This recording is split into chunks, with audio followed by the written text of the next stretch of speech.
in different places because then they're trying to get them to like propagate in other places. Well, not these guys, but wild ones to propagate in these bottles, and then maybe relocating to like a hive like this. Mama, you breathe on them, Harvest a little bit of their honey.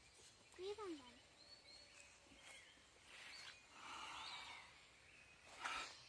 So they say that these guys, unlike North American bees that would have the natural threat of fire, you know, usually if you go into a beehive in North America, you would smoke them out and that clears them. But here they don't have the natural threat of forest fire, so they're not affected by smoke.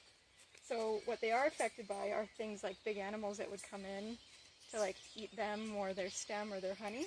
So they're affected by the breath of an animal. As soon as they feel or sense that breath, that's what makes them clear away.